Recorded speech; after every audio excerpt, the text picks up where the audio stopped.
தீராத நோய்களை தீர்க்கும் சத்தியமங்கலம் வேணுகோபாலர்.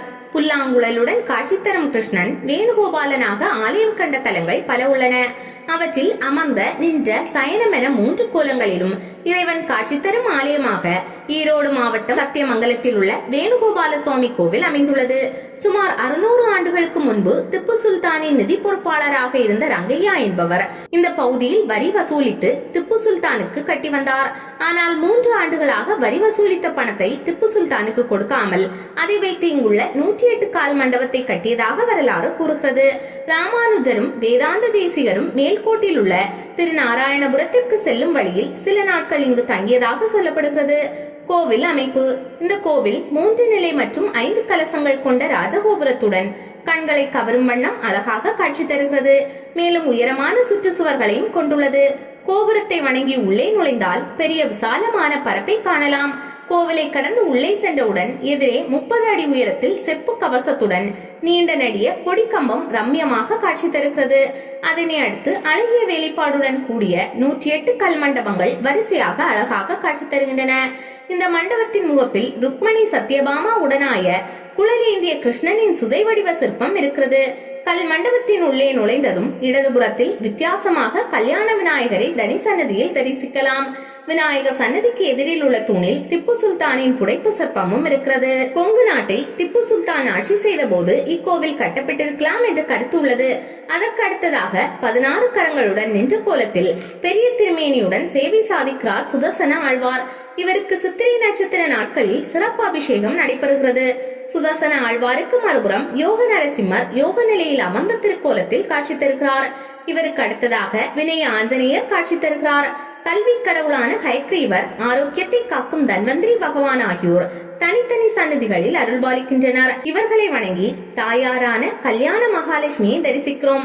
அமர்ந்த திருக்கோலத்தில் உள்ள தாயார் மேலிருக்கரங்களில் தாமரை மலர்களை ஏந்தியும் கீழிருக்கரங்களில் அபயவரத முத்திரையோடும் பக்தர்களுக்கு அனுக்கிரகம் செய்கிறார். ஒவ்வொரு வெள்ளிக்கிழமைகளிலும் காலையில் தாயாருக்கு சிறப்பு அபிஷேக ஆராதனைகள் நடைபெறுவதோடு விளக்கு பூஜையும் நடைபெறுகிறது. தொடர்ச்சியாக 9 வாரங்கள் இந்த விளக்கு பூஜையில் கலந்து கொள்பவர்களுக்கு திருமண தடை நீங்கி குழந்தை பாக்கியம் கிடைக்கும் என்பது பக்தர்களின் நம்பிக்கையாக உள்ளது. அடுத்ததாக மூலஸ்தானத்திற்கு துவாரபாலகர்களை கடந்து உள்ளே செல்கிறோம். மூலவரை நோக்கி கூப்பிய கரத்துடன் கருடாழ்வார் நின்ற கோலத்தில் காட்சி தருகிறார். கருவறையில் புல்லாங்குழல் ஊதும் வேணுகோபாலனாக ஆனந்தமான முகத்துடன் சங்கு சக்கரம் ஏந்திய நிலையில் கிருஷ்ணன், ருக்மணி, சத்யபாமா ஆகியோர் அருள்பாலிக்கிறார்கள். இவரது சன்னதிக்கு பின்புறம் ரங்கநாத சன்னதி இருக்கிறது. அங்கு சிறிய மற்றும் அழகான வடிவத்தில் கஸ்தூரி ரங்கநாதர் என்ற பெயரில் 7 தலை ஆதிசேஷனின் மேல் தூங்கும் புஜங்க சயன தோரணியில் அவர் உள்ளார். அவருக்கு இருபக்கமும் நிலமகளும் திருமகளும் நின்றபடி இருக்கிறார்கள். திருவரங்கம் போன்ற மற்ற சிலைகளுடன் ஒப்பிடும்போது இந்த சிலை சிறியதாக இருந்தாலும் அழகாக செதுக்கப்பட்டுள்ளது. ரங்கநாத சன்னதிக்கு முன்னால் பல நூற்றாண்டு பழமையான கல்வெட்டும் இருக்கிறது. பிரகாரத்தை சுற்றி வரும்போது சிவபெருமான் கோவில்களில் உள்ளது போல மகாலட்சுமியின் அம்சமான வில்வ மரத்தை காண முடியும். அதற்கு கீழே நாக சன்னதி, அதற்கு பக்கத்தில் காளிங்க நத்தனர் மற்றும் வாமன அவதார பெருமாள் ஆகியோரும் தரிசனம் தருகிறார்கள். தலவிருஷமாக மகிழ மரம் உள்ளது. அடுத்ததாக அமர்ந்த நிலையில் லட்சுமி நாராயணர் அருள்கிறார். திருக்கோஷ்டியூர் பெருமாள் கோவிலில் இறைவன் நின்ற அமர்ந்த சயன கோலத்தில் அருள்பாலிப்பது போல இங்கும் 3 கோலங்களில் இருக்கும் இறைவனை நாம் தரிசிக்கலாம். இந்த 3 மூலவர்களுக்கும் வழக்கமான அபிஷேகம் நடைபெறுகிறது. மேலும் இங்கு ஆண்டாள் சன்னதியும் ஐயப்பன் சன்னதியும் உள்ளது. 108 கால் மண்டபத்தின் கடைசி கல் மண்டபத்தில் சிவலிங்கத்தின் புடைப்பு சிற்பம் காணப்படுகிறது. பெருமாள் கோவில்களில் சிவலிங்கத்தின் புடைப்பு சிற்பம் இருப்பது அரிதாக பார்க்கப்படுகிறது. இதே போல கோவில் சுவர்களில் ஆங்காங்கே மீனுருவங்கள் பொறிக்கப்பட்டிருப்பதையும் காணலாம். கோவில் பிரகாரத்தை சுற்றி வரும்போது காஞ்சிபுரம் வரதராஜ பெருமாள் கோவிலில் உள்ளதை போலவே மோட்சப்பள்ளியின் சிற்பமும் இருக்கிறது. விஷப்பூச்சியால் பாதிக்கப்பட்டு உள்ள மோட்சப்பள்ளியை வணங்கி சென்றால் அந்த பாதிப்புகள் நீங்கும் என்பது ஐதீகம். கோவிலுக்கு முன்பகுதியில் கருட ஸ்தம்ப ஆஞ்சநேய சன்னதி உள்ளது. ஒரே கல்லில் செய்யப்பட்ட இந்த ஆஞ்சநேய சிலை 80 அடி உயரத்தில் பிரம்மாண்டமானதாக உள்ளது. இந்த ஆஞ்சநேயர் சங்கு சக்கரத்துடன் இருப்பது விசேஷமானது. புரட்டாசி மாதம் வரும் அனைத்து சனிக்கிழமைகளிலும் ஆஞ்சநேய ஜெயந்தி அன்றும் இந்த ஆஞ்சநேயருக்கு சிறப்பு பூஜைகள் நடைபெறுகின்றன.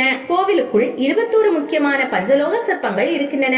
வேணுகோபாலனுக்கு ஆவணியில் நடைபெறும் ஜெயந்தி உற்சவம், மாதந்தோறும் ரோஹிணி நட்சத்திரத்தில் சிறப்பு அபிஷேகம், புரட்டாசி பிரம்மோற்சவம், பங்குனி உத்திரம், மாசி மகம், வைகாசி விசாகம், திரு கார்த்திகை, வைகுண்ட ஏகாதசி, சிரவண தீபம் ஆகியவை இந்த ஆலயத்தில் நடைபெறும் விசேஷமான வழிபாடுகளாகும். இவ்வாறே இறைவனை வழிபாடு செய்தால் திருமண தடை நீங்கும், குழந்தை பாக்கியம் கிடைக்கும் என்பது நம்பிக்கையாக உள்ளது. இந்து சமய அறநிலையத்துறையின் கீழ் இயங்கும் இந்த ஆலயம் தினமும் காலை 7 மணி முதல் பகல் 12:30 மணி வரையும், மாலை 5 மணி முதல் இரவு 8 மணி வரையும் பக்தர்கள் தரிசனம் செய்வதற்காக திறந்து வைக்கப்பட்டிருக்கும்.